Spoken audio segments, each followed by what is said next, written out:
ದಕ್ಷಿಣ ಕನ್ನಡ ಜಿಲ್ಲೆಯ ಪುತ್ತೂರು ತಾಲೂಕಿನ ಕೋಡಿಂಬಾಡಿ ಗ್ರಾಮದಲ್ಲಿರುವಂತಹ ಮಠಂತಬೆಟ್ಟು ಶ್ರೀ ಮಹಿಷಮರ್ದಿನಿ ದೇವಸ್ಥಾನ ಈಗಾಗಲೇ ಒಂದು ಅದ್ಧೂರಿಯಾಗಿ ಬ್ರಹ್ಮಕಲಶೋತ್ಸವವನ್ನು ಕಂಡು ಭಕ್ತಾದಿಗಳ ಒಂದು ಪ್ರಮುಖ ಶ್ರದ್ಧಾ ಕೇಂದ್ರವಾಗಿ ಗುರುತಿಸಿಕೊಂಡಿದೆ. 3 ವರ್ಷಗಳ ಹಿಂದೆ ಬ್ರಹ್ಮಕಲಶೋತ್ಸವ ನಡೆದಂತಹ ಕ್ಷೇತ್ರದಲ್ಲಿ ಇದೀಗ ಮತ್ತೊಂದು ಮಹತ್ತರವಾದ ಯೋಜನೆಯನ್ನ ದೇವಳದ ವ್ಯವಸ್ಥಾಪನಾ ಸಮಿತಿ ಮಾತ್ರವಲ್ಲ ಪುತ್ತೂರಿನ ಶಾಸಕ ಅಶೋಕ್ ಕುಮಾರ್ ರೈ ಅವರು ಹಮ್ಮಿಕೊಂಡಿದ್ದಾರೆ. ಕಾರಣ ಏನು ಅಂತ ಹೇಳಿದ್ರೆ, ಇದು ಪುತ್ತೂರು ಶಾಸಕ ಅಶೋಕ್ ಕುಮಾರ್ ರೈ ಅವರ ತವರು ಗ್ರಾಮ. ತಾಯಿ ಮಹಿಷಮರ್ದಿನಿ ಆಶೀರ್ವಾದದಿಂದಲೇ ತಾನು ಹಂತ ಹಂತವಾಗಿ ಬೆಳೆದು ಬಂದಿದ್ದೇನೆ ಅನ್ನುವಂತಹ ಮಾತನ್ನ ಅಶೋಕ್ ಕುಮಾರ್ ರೈಗಳು ಅನೇಕ ಸಂದರ್ಭಗಳಲ್ಲಿ ಹೇಳಿಕೊಂಡು ಬಂದಿದ್ದಾರೆ. ಸೊ ಹೀಗಾಗಿ ಶಾಸಕರ ನೇತೃತ್ವದಲ್ಲಿ ತಾಯಿ ಮಹಿಷಮರ್ದಿನಿಗೆ ಚಿನ್ನದ ಕವಚವನ್ನ ಅಂದ್ರೆ ಸ್ವರ್ಣ ಕವಚವನ್ನ ಸಮರ್ಪಣೆ ಮಾಡುವಂತಹ ಒಂದು ಮಹತ್ತರವಾದ ಯೋಜನೆಯನ್ನ ಹಾಕಿಕೊಳ್ಳಲಾಗಿದೆ. ಮುಂದಿನ ನವರಾತ್ರಿಯ ಸಂದರ್ಭದಲ್ಲಿ ಅಂದ್ರೆ ಈ ಒಂದು ವರ್ಷದ ಅವಧಿಯಲ್ಲಿ ಈ ಒಂದು ಯೋಜನೆಯನ್ನ ಪೂರ್ಣಗೊಳಿಸುವಂತಹ ಒಂದು ಚಿಂತನೆ ಕೂಡ ಈ ಒಂದು ಶಾಸಕರು ಹಾಗೆಯೇ ವ್ಯವಸ್ಥಾಪನಾ ಸಮಿತಿಯ ಒಂದು ಮುಂದಕ್ಕೆ ಇದೆ ಅನ್ನುವಂಥದ್ದು. ಸೊ ಆ ನೆಲೆಯಲ್ಲಿ ಈಗಾಗಲೇ ಒಂದು ಸಮಿತಿಯನ್ನು ರಚನೆ ಮಾಡುವಂತಹ ಒಂದು ಪ್ರಕ್ರಿಯೆಗಳಾಗಿದೆ. ಸ್ವರ್ಣ ಕವಚವನ್ನು ಸಮರ್ಪಣೆ ಮಾಡುವಂತಹ ನೆಲೆಯಲ್ಲಿ ಒಂದು ಸಮಿತಿಯನ್ನು ರಚಿಸಿ ಆ ಮುಂದಿನ ಹಂತದ ಒಂದು ಕಾರ್ಯಚಟುವಟಿಕೆಗಳನ್ನು ಮಾಡೋದಕ್ಕೆ ಸಿದ್ಧತೆಗಳಾಗಿದೆ. ಸೊ ಹಾಗಿದ್ದಾಗ ಈ ಒಂದು ಚಿಂತನೆಯ ಬಗ್ಗೆ ಏನು ಹೇಳ್ತಾರೆ, ಈ ಒಂದು ಚಿಂತನೆ ಹೇಗೆ ಮೂಡಿ ಬಂತು, ಅಥವಾ ಈ ಒಂದು ಕಾರ್ಯಯೋಜನೆಗಳನ್ನು ಹಂತ ಹಂತವಾಗಿ ಹೇಗೆ ಮಾಡಿಕೊಂಡು ಹೋಗ್ತಾರೆ ಅನ್ನುವಂಥದ್ರ ಬಗ್ಗೆ ಈಗ ಶಾಸಕರು ನಮ್ಮ ಜೊತೆಗೆ ಮಾತನಾಡ್ತಾರೆ. ಅವರ ಮಾತನ್ನ ಕೇಳೋಣ.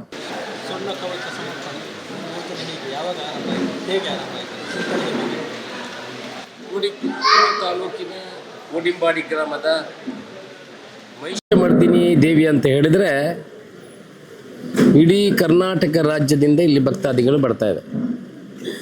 ನಾನು ಯಾರ ಹೆಸರನ್ನು ಉಲ್ಲೇಖ ಮಾಡಲಿಕ್ಕೆ ಹೋಗುವುದಿಲ್ಲ.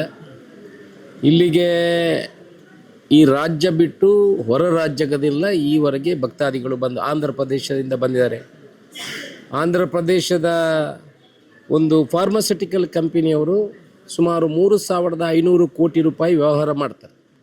ಅವರು ಕೂಡ ಇಲ್ಲಿಗೆ ಬಂದು ಸುಮಾರು 40 ಲಕ್ಷ ರೂಪಾಯಿಯನ್ನು ಹಿಂದೆ ಕೊಟ್ಟು ಹೋಗಿದೆ. ಮತ್ತು ನಮ್ಮ ಬೇರೆ ಬೇರೆ ನಾನು ವೈಯಕ್ತಿಕವಾಗಿ ಅವರ ಹೆಸರನ್ನು ಉಲ್ಲೇಖ ಮಾಡಲಿಕ್ಕೆ ಹೋಗುವುದಿಲ್ಲ. ನ್ಯಾಯಾಧೀಶರುಗಳು ಎಲ್ಲ ಬರ್ತಾರೆ. ಬೇರೆ ಬೇರೆ ಅವರ ಮನಸ್ಸಿನಲ್ಲಿ ಹರಕೆಗಳನ್ನು ಹೊತ್ತಿಕೊಂಡು ಬಂದವರು ಅವರ ಕೆಲಸ ಆದ ಮೇಲೆ ಇಲ್ಲಿ ಹರಕೆಯನ್ನು ಕೊಟ್ಟು ದೇವಿಗೆ ಪ್ರಸಾದವನ್ನು ಸ್ವೀಕಾರ ಮಾಡಿ ಹೋಗಿದ್ದಾರೆ. ಗ್ರಾಮಸ್ಥರು ಏನಾಗಿ ಬ್ರಹ್ಮಕಲಶ ಆಗಿ 3 ವರ್ಷ ಆಗಿದೆ. ನನಗೂ ಕಲ್ಪನೆ, ಶಾಸಕನ ನೆಲೆಯಲ್ಲಿ ನಾನು ನನ್ನ ಮನಸ್ಸಿನಲ್ಲಿ ನೆನೆಸ್ಕೊಂಡಿದ್ದೆ ಈ ಹಿಂದೆ ಕೂಡ, ಒಂದಲ್ಲ ಒಂದು ದಿವಸ ದೇವಿಯನ್ನು ನಾವು ಬಂಗಾರದ ಕವಚ ಹಾಕಿ ದೇವಿಯನ್ನು ನೋಡಿ ಆ ಸಂತೋಷವನ್ನು ಪಡಬೇಕು, ದೇವರ ಆಶೀರ್ವಾದವನ್ನು ಪಡಬೇಕು ಅಂತ ನನ್ನ ಕಲ್ಪನೆ ಇತ್ತು. ನಾನು ಒಬ್ಬನೇ ಮಾಡೋದು ಅದು ಯಾವತ್ತೂ ಸರಿ ಕಾಣೋದಿಲ್ಲ. ನಾವೆಲ್ಲ ಊರಿನವರು ಸೇರಿ, ನಮ್ಮ ವ್ಯವಸ್ಥಾಪನಾ ಸಮಿತಿಯ ಸದಸ್ಯರುಗಳು, ನಮ್ಮ ಊರಿನವರು ಎಲ್ಲ ಸೇರಿ ಈವರೆಗೆ ಈ ದೇವಸ್ಥಾನ ನಾವು ಇಲ್ಲಿವರೆಗೆ ಜೀರ್ಣೋದ್ಧಾರ ಮಾಡಿಕೊಂಡು ಬಂದಿರುವಂಥದ್ದು ಎಲ್ಲರ ಒಂದೊಂದು ಅವರ ಸೇವೆಯನ್ನು ಪಡ್ಕೊಂಡು ಹಂತ ಹಂತವಾಗಿ ಜೀರ್ಣೋದ್ಧಾರ ಮಾಡಿಕೊಂಡು ಬಂದಿದ್ದೀವಿ. ಈ ಸಲ ಕೂಡ ನಾವು ಒಂದು 2,70,00,000 3 ಕೋಟಿ ಅಂದಾಜಿಗೆ ಸುಮಾರು 3 kg ಬಂಗಾರದಲ್ಲಿ ದೇವಿಯ ಕವಚವನ್ನು ಮಾಡಬೇಕಂತ ಒಂದು ಕಲ್ಪನೆ ನಮ್ಮ ಹತ್ರ ಇದೆ. ಆ ಪ್ರಕಾರ ಒಂದಷ್ಟು ದಾನಿಗಳು ಈಗಲೇ 1 ಕೋಟಿ ರೂಪಾಯಿಯಷ್ಟು ಸಂಗ್ರಹಗಳು ಬೇರೆ ಬೇರೆ ಒಬ್ಬರು ವಾಗ್ದಾನಗಳು ಆಗಿದೆ. ಇನ್ನೊಂದು 2 ಕೋಟಿ ರೂಪಾಯಿಗೆ ನಾವು ಬೇರೆ ಬೇರೆ ಗ್ರಾಮದಲ್ಲಿ ಪ್ರತಿ ಮನೆಗೆ ಹೋಗಿ ಅಲ್ಲಿ ಕಲೆಕ್ಟ್ ಮಾಡುವಂಥದ್ದು. ಆನಂತರ ಇನ್ನೊಂದು ಸ್ವಲ್ಪ ಹೊರಗಡೆ ಭಕ್ತರು ಬೇರೆ ಬೇರೆ ಭಕ್ತರಿದ್ದಾರೆ, ಅವ್ರ ಹತ್ರ ತಗೊಳ್ಳುವಂಥದ್ದು. ಒಟ್ಟು ಸೇರಿ ಮುಂದಿನ ನವರಾತ್ರಿಗೆ, ಈ ನವರಾತ್ರಿ ಅಲ್ಲ ಮುಂದಿನ ವರ್ಷದ ನವರಾತ್ರಿಗೆ ಅದನ್ನು ದೇವಿಗೆ ಅರ್ಪಣೆ ಮಾಡಬೇಕು. ಒಂದು ಬ್ರಹ್ಮಕಲಶದ ರೀತಿಯಲ್ಲಿ ಅದನ್ನು ಅರ್ಪಣೆ ಮಾಡುವಂಥ ಕೆಲಸವನ್ನು ಮಾಡಬೇಕು. ಇಡೀ ನಮ್ಮ ದಕ್ಷಿಣ ಕನ್ನಡ ಜಿಲ್ಲೆಯ ಎಲ್ಲರೂ ಭಕ್ತಾದಿಗಳು ಇದರಲ್ಲಿ ಭಾಗವಹಿಸಬೇಕು. ಆ ದೇವಿಯನ್ನು ನೋಡಿ ದೇವಿಯ ಆಶೀರ್ವಾದವನ್ನು ಪಡ್ಕೋಬೇಕು. ದೇವಿಯ ಬಂಗಾರದ ಕವಚವನ್ನು ಹಾಕಿದಾಗ ಆ ದೇವಿಯ ಪ್ರಜ್ವಲತೆಯ ಸಾನ್ನಿಧ್ಯವನ್ನು ಬಂದು ಅವರ ಮನಸಂಕಲ್ಪವನ್ನು ಇಲ್ಲಿ ಏನೇನಿದೆ ಅದನ್ನು ಬೇಡಿಕೊಂಡು ಆ ದೇವಿಯಿಂದ ಅನುಗ್ರಹವನ್ನು ಪಡ್ಕೊಳ್ಬೇಕು ಅಂತ ನಮ್ಮ ಕಲ್ಪನೆ ಇದೆ. ಆ ರೀತಿ ಎಲ್ಲ ಊರಿನ ಗ್ರಾಮಸ್ಥರು, ನಮ್ಮ ವ್ಯವಸ್ಥಾಪನಾ ಸಮಿತಿಯಲ್ಲಿ ಎಲ್ಲ ಗ್ರಾಮಸ್ಥರು ಇವತ್ತು ಸಹಕಾರ ಕೊಟ್ಟಿದ್ದಾರೆ. ಅವರವರ ಒಬ್ಬೊಬ್ಬರು 1,50,000 1 ಪವನು ಬಂಗಾರ ಇದನ್ನೆಲ್ಲ ಹೇಳಿದ್ದಾರೆ. ಆ ರೀತಿ ಖಂಡಿತ ಮುಂದಿನ ವರ್ಷ ದೇವಿ ಅನುಗ್ರಹ ಕೊಡ್ತಾರೆ. ಒಳ್ಳೆಯ ಕಾರ್ಯಕ್ರಮ ಮಾಡಿ ಆ ದೇವಿಗೆ ಸಮರ್ಪಣೆ ಮಾಡುವಂಥ ಬಂಗಾರದ ಕವಚವನ್ನು ಉದಾಹರಣೆ 3 ಕೋಟಿ ರೂಪಾಯಿಯಲ್ಲಿ ಮಾಡಿ ಸಮರ್ಪಣೆ ಮಾಡುವಂಥ ಕೆಲಸವನ್ನು ಮಾಡ್ತೇವೆ. ಇದಕ್ಕೆ ಈಗ ಒಂದು ವ್ಯಾಪ್ತಿ ಹೇಗೆ ಅಂದ್ರೆ, ಈಗ ಗ್ರಾಮಗಳಂದ್ರೆ ಈಗ ನಿಮ್ಮ ಈ ಗ್ರಾಮಗಳಿಗೆ ಸಂಬಂಧಪಟ್ಟವರು ಮಾತ್ರ ಅಥವಾ ಹೊರಗಡೆಯವರು ಕೂಡ ಸೇರಿ? ಇದಕ್ಕೆ ಗ್ರಾಮದಿಂದ ನಾವು ಅವರಿಗೆ ಹೋಗಿ ವಾಗ್ದಾನ ಮಾಡಿಕೊಂಡು ಅದನ್ನು ಕಲೆಕ್ಟ್ ಮಾಡುವಂಥ ಕೆಲಸವನ್ನು ಮಾಡ್ತೇವೆ. ಬೇರೆ ಬೇರೆ ಇದಕ್ಕೆ ಸಂಬಂಧಪಟ್ಟವರಿಗೆ ಆಂಧ್ರ ಪ್ರದೇಶದಲ್ಲಿ ಇದ್ದಾರೆ, ಕರ್ನಾಟಕ ಬಳ್ಳಾರಿಯಲ್ಲಿ ಇದ್ದಾರೆ. ಗ್ರಾಮದವರಲ್ಲ, ಹೊರಗಡೆ ಅವರು ಕೆಲವು ನ್ಯಾಯಾಧೀಶರುಗಳು ಇದ್ದಾರೆ. ಕೆಲವು ಬೇರೆ ಬೇರೆ ಹರಕೆ ಹೊತ್ತು ಅವರಿಗೆ ಮನಸ್ಸಿಗೆ ಈ ದೇವಿ ಕ್ಷೇತ್ರಕ್ಕೆ ಬರುವವರು ಇದ್ದಾರೆ. ಈಗ ಮೊನ್ನೆ ತಾನೇ ನಮ್ಮ ಭೀಮಾ ಜ್ಯುವೆಲ್ಲರ್ಸ್ ಅವರು ಈ ಕ್ಷೇತ್ರಕ್ಕೆ ಬಂದು ಅವರು ಕೂಡ ಇಲ್ಲಿ ಪೂಜೆ ಮಾಡಿ ನಮ್ಮ ಹತ್ರ ಹೇಳಿದ್ದಾರೆ, ನಮ್ಮಿಂದ ಏನಾಗಬೇಕು ನಾವು ಆ ಸೇವೆಯನ್ನು ಮಾಡಲಿಕ್ಕೆ ನಾವು ಬದ್ಧರಿದ್ದೇವೆ ಅನ್ನೋ ಮಾತನ್ನು ಹೇಳಿದ್ದಾರೆ. ಅವರು ಯಾವ ರೀತಿಗೆ ನಾವೇನೋ ಅವರನ್ನು ಬರಲಿಕ್ಕೆ ಹೋಗಿ ಕರೆದಿಲ್ಲ. ಅವರೇ ಬೇರೆ ಬೇರೆ ರೀತಿಯಲ್ಲಿ ದೇವರು ಅವರಿಗೆ ಅವರ ಕಲ್ಪನೆಗಳು ಏನಿತ್ತು ಅಂತ ಗೊತ್ತಿಲ್ಲ, ಇಲ್ಲಿ ಬಂದು ಪೂಜೆ ಎಲ್ಲ ಮಾಡಿಕೊಂಡು ಮಧ್ಯಾಹ್ನ ಅನ್ನ ಸಂತರ್ಪಣೆ ಸ್ವೀಕಾರ ಮಾಡ್ಕೊಂಡು ಹೋಗಿದ್ದಾರೆ. ಇಂಥ ಭಕ್ತಾದಿಗಳನ್ನೆಲ್ಲ ಸೇರಿಸಿ ಇದನ್ನು ಮಾಡುವಂಥ ಇದಕ್ಕೆ ವ್ಯಾಪ್ತಿ ಏನಿಲ್ಲ. ಯಾರೋ ಅವರ ಕಾಣಿಕೆ ಕೊಡಲಿಕ್ಕೆ ಅವರಿಗೆ ಇಚ್ಛೆ ಇದೆ, ಅದನ್ನು ಮಾಡುವಂಥ ಕೆಲಸವನ್ನು ಮಾಡ್ತಾರೆ. ಮಿನಿಮಮ್ ಎಷ್ಟು ಅಂತ ಏನಾದರೂ ಮಿತಿಗಳು? ಆ ಥರ ಏನಿಲ್ಲ. 1 ಗ್ರಾಮು, ಅರ್ಧ ಗ್ರಾಮು, 1 ಗ್ರಾಮು, 2 ಗ್ರಾಮು ಎಷ್ಟು ಬೇಕಿದ್ರೆ ಅವರ ಮನಸ್ಸಿಗೆ. ಇದು ಬಡವ ದೊಡ್ಡವನು ಅಂತ ಏನಿಲ್ಲ. ಅವರಿಗೆ ಎಷ್ಟು ಶಕ್ತಿ ಕೊಡ್ತಾರೆ ಅದು ಒಬ್ಬರದ್ದು ಆಗಬಾರ್ದು, ಅದು ಇಡೀ ಜನರದ್ದು ಆಗಬೇಕು. ಆಗ ನಮಗೆ ದೇವರಿಗೂ ಕೂಡ ಸಂತೋಷ, ನಮಗೂ ಕೂಡ ಮನಸ್ಸಿಗೆ ಸಂತೋಷ. ಅಂದರೆ ಇದನ್ನು ಈಗ ಸಮರ್ಪಣೆ ಮಾಡೋದು ಚಿನ್ನದ ರೂಪದಲ್ಲಿ ಸಮರ್ಪಣೆ ಮಾಡಬೇಕು ಅಥವಾ ಆರ್ಥಿಕ ರೂಪದಲ್ಲಿ ಕೂಡ, ಅಂದರೆ ದುಡ್ಡಿನ ರೂಪದಲ್ಲಿ ಮಾಡಬಹುದು, ಚಿನ್ನದ ರೂಪದಲ್ಲಿ ಮಾಡಬಹುದು. ಹಾಗೆ ಅವರಿಗೆ ಯಾವ ರೀತಿಯಾಗಿ ಆಗ್ತದೆ ಒಟ್ಟು ನಾವು ದೇವಿಗೆ ಸಮರ್ಪಣೆ ಮಾಡಿ ಕವಚವೇ ಮಾಡಿ ಮಾಡುವಂಥದ್ದು. ಯಾವ ರೀತಿ ಬೇಕಿದ್ರೆ ಆ ರೀತಿ ಮಾಡ್ಕೊಡ್ಬೋದು, ಕೊಡ್ಬೋದು. Thank you.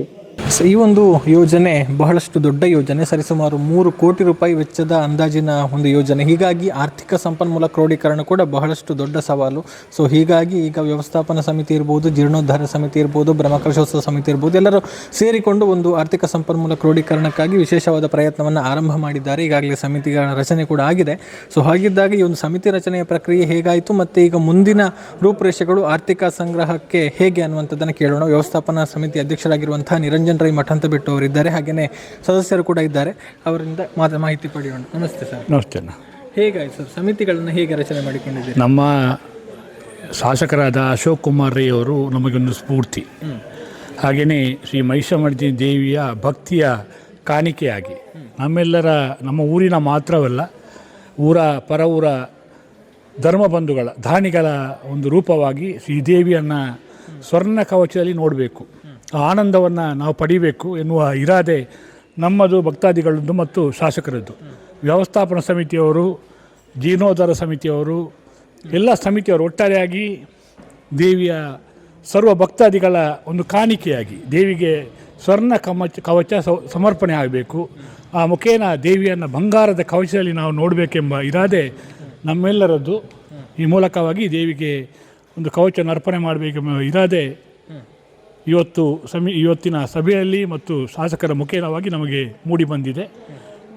ಹಾಗಾಗಿ ಬೇರೆ ಬೇರೆ ಸಮಿತಿಗಳನ್ನು ಒಂದು ಆರ್ಥಿಕ ಸಂಗ್ರಹಣೆ, ಶಾಸಕರದ್ದು ನಮ್ಮ ಸರ್ವ ಭಕ್ತಾದಿಗಳ ಒಂದು ವಿಚಾರ ಏನಂತ ಹೇಳಿದರೆ, ಒಬ್ಬರಿಂದಲ್ಲ ಎಲ್ಲರ ಮುಖೇನವಾಗಿ ದೇವಿಗೆ ಪ್ರತಿಯೊಬ್ಬರದ್ದು ಇದೊಂದು ಹಣಿಗೂಡಿದರೆ ಹಳ್ಳ ಎಂಬ ರೀತಿಯಲ್ಲಿ ಎಲ್ಲರ ಮುಖೇನವಾಗಿ ಎಲ್ಲರ ಒಂದು ಕಾಣಿಕೆಯಾಗಿ ಈ ಒಂದು ಸ್ವರ್ಣ ಕವಚ ಸಮರ್ಪಣೆ ಆಗಬೇಕು. ಈ ಒಂದು ಭವ್ಯವಾದ ದಿವ್ಯವಾದ ಚೇತನ ಶಕ್ತಿಗೆ ಅನನ್ಯವಾದ ಭಕ್ತಿಯ ಕಾಣಿಕೆಯಾಗಿ ಇದು ಅರ್ಪಣೆ ಆಗಬೇಕೆಂಬ ಇರಾದೆ ಎಲ್ಲರದ್ದು. ಈ ಮೂಲಕವಾಗಿ ನಾವೆಲ್ಲರೂ ಇವತ್ತು ಸಂಕಲ್ಪವನ್ನು ಮಾಡಿಕೊಂಡಿದ್ದೇವೆ. ಒಂದು 4-5 ವಿಭಾಗಗಳನ್ನು ಪಂಗಡಗಳನ್ನು ಮಾಡಿಕೊಂಡು ಪ್ರತಿ ಮನೆಗೆ ಅವರ ಬಾಗಿಲಿಗೆ ನಾವು ಹೋಗುವಂಥ ವ್ಯವಸ್ಥೆಗಳು. ಆ ಮೂಲಕವಾಗಿ ಮಹಾ ಸಂಕಲ್ಪ ರಸೀದಿಯನ್ನು ಅವರ 1 ವರ್ಷದ ಅವಧಿ ಇದೆ. 3 ತಿಂಗಳಲ್ಲಿ ಒಂದು 30% ಅವರು ಹೇಳಿದ ಸಂಕಲ್ಪದ 30 ಭಾಗ ಹಣವನ್ನು ಇಲ್ಲಿ ಅವರು ನೀಡಿದರೆ ನಮಗೆ ಭಾರಿ ಅನುಕೂಲವಾಗ್ತದೆ. ಆ ನಂತರ ಒಂದು 3 ತಿಂಗಳಿಗೊಮ್ಮೆ ಅವರ ಕಾಣಿಕೆಯನ್ನು ಅರ್ಪಣೆ ಮಾಡಬೇಕು ಎಂಬ ರೀತಿಯಲ್ಲಿ ಮಹಾಸಂಕಲ್ಪದ ಒಂದು ರಸೀದಿಯನ್ನು ಕೂಡ ಮಾಡಲಿಕ್ಕೆ ನಾವು ಅಣಿಯಾಗಿದ್ದೇವೆ. ಆ ರೀತಿ ಕಾಣಿಕೆಯನ್ನು ನಾವು ಸಂಗ್ರಹಣೆ ಮಾಡಬೇಕು. ಮನೆಗಳಿಗೆ ನೀವು ಹೋಗ್ತೀರಿ ಖಂಡಿತವಾಗಿ. ನಾವು ಎಲ್ಲರೂ ಸೇರಿಕೊಂಡು ಎಷ್ಟು ಜನ ಆಗ್ತದೆ, ಒಂದು 10, 13, 15 ಜನಗಳ ಒಂದೊಂದು ತಂಡವನ್ನು ಮಾಡಿಕೊಂಡಿದ್ದೇವೆ. ಅವರೆಲ್ಲರೂ ದೇವರ ಭಕ್ತರೇ, ನಮಗೆ ಬೇಕಾಗಿ ಬರುವಂಥವರಲ್ಲ. ಈ ಊರಿನ ಭಕ್ತರವರು, ಅವರನ್ನು ಸೇರಿಕೊಂಡು ಅದಕ್ಕೆ ಒಂದು ಸಂಚಾಲಕರನ್ನು ಮಾಡಿದ್ದೇವೆ, ಸಂಯೋಜಕರನ್ನು ಮಾಡಿಕೊಂಡಿದ್ದೇವೆ, ಒಂದು ಪ್ರಧಾನ ಕಾರ್ಯದರ್ಶನ ತಂಡಗಳಿಗೆ ಮಾಡಿಕೊಂಡಿದ್ದೇವೆ. ಮತ್ತು ಇಲ್ಲಿ ನಮ್ಮ ಒಂದು ಕಾರ್ಯಾಲಯ ಸಮಿತಿಯನ್ನು ಕೂಡ ಮಾಡಿಕೊಂಡಿದ್ದೇವೆ. ಹೊರಗಿನ ಬೆಂಗಳೂರಿನ, ಮೈಸೂರಿನ ಹೊರಭಾಗದ ದೇಶದ ಭಕ್ತರನ್ನು ಇದು ಮಾಡಲಿಕ್ಕೆ ನಾವು ಒಂದು ಹೊರವಲಯ ಸಮಿತಿಯನ್ನು ಕೂಡ ಮಾಡಿಕೊಂಡಿದ್ದೇವೆ. ಇದೆಲ್ಲ ಒಂದು ಮೂರ್ತ ರೂಪ ಪಡೆದು ದೇವಿಗೆ ಆ ಒಂದು ಸ್ವರ್ಣ ಕವಚ ಅರ್ಪಣೆಯಾಗಬೇಕೆಂಬ ದೃಷ್ಟಿಕೋನವನ್ನು ಇರಿಸಿಕೊಂಡಿದ್ದೇವೆ. ಎಲ್ಲರನ್ನು ಸೇರಿಸಿಕೊಂಡು ಒಬ್ಬ ದೊಡ್ಡವ, ಒಬ್ಬ ಸಣ್ಣವ, ಬಡವ, ಬಲ್ಲಿದೆ ಎಂಬ ಯಾವುದೇ ತಾರತಮ್ಯಗಳಿಲ್ಲದೆ ಎಲ್ಲರನ್ನು ಸೇರಿಸಿಕೊಂಡು ಈಗ ಸಮಿತಿಯು ಕೂಡ ಪ್ರತಿಯೊಬ್ಬ ಭಕ್ತರ ಮನೆಗೆ ಬರ್ತಾರೆ. ಅವತ್ತು ಅವರನ್ನು ಕೂಡ ತಾವುಗಳು ಶ್ರೀದೇವಿಯ ಭಕ್ತರನ್ನು ಸೇರಿಸಿಕೊಂಡು ಇದೊಂದು ಉಜ್ವಲವಾದ ವ್ಯವಸ್ಥೆಗಳನ್ನು ಮಾಡಬೇಕಾಗಿ ವಿನಂತಿಯನ್ನು ಮಾಡಿಕೊಂಡಿದ್ದೇವೆ. ಈಗ ಸಮಿತಿ ಅನ್ನುವಂಥದ್ದು ಈ ಇರುವ ಈ ಸಮಿತಿಗಳನ್ನು ಸೇರಿಸಿಕೊಂಡು ಈಗ ನೀವು ಕಾರ್ಯಪ್ರವೃತ್ತರಾಗ್ತಾ ಇದ್ದೀರಿ. ಇರುವ ಸಮಿತಿ ಅಂತಲ್ಲ ಅಣ್ಣ, ಜೀರ್ಣೋದ್ಧಾರ ಸಮಿತಿ ಈಗಾಗಲೇ ಅನೇಕ ಒಳ್ಳೆಯ ಕೆಲಸ ಅನ್ನಛತ್ರ ಇರ್ಬೋದು, ಬೇರೆ ಬೇರೆ ಕಾರ್ಯಕ್ರಮವನ್ನು ಅಶೋಕ್ ಕುಮಾರ್ ಅವರು ಶಾಸಕರು ಅದರ ಅಧ್ಯಕ್ಷರು, ಮತ್ತು ಬೇರೆ ಸಮಿತಿಯಲ್ಲಿ ಬೇರೆ ಬೇರೆ ಸದಸ್ಯರು ಕೂಡ ಇದ್ದಾರೆ, ಪದಾಧಿಕಾರಿಗಳು ಕೂಡ ಇದ್ದಾರೆ. ಅದರೊಂದಿಗೆ ಇವತ್ತು ಕೂಡ ಒಂದು ಹೊಸ ಸಮಿತಿಯನ್ನು ಮಾಡಿದ್ದೀವಿ. ಅದು ಉಪಸಮಿತಿ ಆಗಿರ್ತದೆ. ಈ ಒಂದು ಜೀರ್ಣೋದ್ಧಾರ ಸಮಿತಿ ಮತ್ತು ಉಪಸಮಿತಿಗಳು ಸೇರಿಕೊಂಡು ಈ ಕಾರ್ಯಕ್ರಮವನ್ನು ಮಾಡಿಕೊಂಡು ಒಟ್ಟಾರೆಯಾಗಿ ಸಮಿತಿ ಅಂತಲ್ಲ, ಎಲ್ಲ ಭಕ್ತರ ಭಕ್ತಿಯ ಪ್ರತೀಕವಾಗಿ ಇದು ಅರ್ಪಣೆ ಆಗಬೇಕು. ಇದು ನಮ್ಮ ಇರಾದೆ. ಓಕೆ, ನಮಸ್ತೆ. ಇದಿಷ್ಟು ಶ್ರೀ ಮಹಿಷಮರ್ದಿನಿ ದೇವರಿಗೆ ಸಮರ್ಪಣೆಯಾಗಲಿರುವಂತಹ ಸ್ವರ್ಣ ಕವಚದ ಹಿನ್ನೆಲೆಯಲ್ಲಿ ಆಗ್ತಾ ಇರುವಂಥ ಪ್ರಯತ್ನಗಳು, ಜೊತೆಗೆ ಸಮಿತಿಯ ಒಂದು ಮುಂದಿನ ಕಾರ್ಯಚಟುವಟಿಕೆಗಳ ಬಗ್ಗೆ ಇರುವಂತಹ ಮಾಹಿತಿ ಶಾಸಕರು ಕೂಡ ಒಂದಷ್ಟು ವಿಚಾರಗಳನ್ನು ಹಂಚಿಕೊಂಡಿದ್ದಾರೆ. ಸರಿಸುಮಾರು 1 ವರ್ಷದಲ್ಲಿ ಈ ಒಂದು ಮಹತ್ ಯೋಜನೆಯನ್ನು ಪೂರ್ಣಗೊಳಿಸುವಂತಹ ಚಿಂತನೆ ಇಲ್ಲಿನ ಸಮಿತಿಯವರಲ್ಲಿ ಇದೆ ಅನ್ನುವಂಥ ಅಭೂತಪೂರ್ವವಾಗಿ ಒಂದು ಸಮರ್ಪಣಾ ಕಾರ್ಯಕ್ರಮವನ್ನು ಮಾಡೋದಕ್ಕೆ ಕೂಡ ಎಲ್ಲ ರೀತಿಯ ಸಿದ್ಧತೆಗಳಾಗ್ತಾ ಇದೆ. ಈ ಒಂದು ಯೋಜನೆ ಬಗ್ಗೆ ಮುಂದಿನ ಹಂತಗಳಲ್ಲಿ ಕೂಡ ಏನೆಲ್ಲ ಬದಲಾವಣೆಗಳು ಅಥವಾ ಬೆಳವಣಿಗೆಗಳಾಗ್ತಾ ಇದೆ ಎಲ್ಲವನ್ನು ಕೂಡ ನಿಮಗೆ ತಿಳಿಸ್ತೇವೆ ಅನ್ನುವಂಥದ್ದನ್ನು ಹೇಳ್ತಾ, ಕಾರ್ತಿಕ್ ಜೊತೆಗೆ ಗೌತಮ್ ಶೆಟ್ಟಿ, ಸುದ್ದಿ ನ್ಯೂಸ್, ಪುತ್ತೂರು. ಸುದ್ದಿ ಚಾನಲ್, ಕ್ಷಣ ಕ್ಷಣದ ಸುದ್ದಿಗಾಗಿ. That's my gadget. Let's go have some fun then.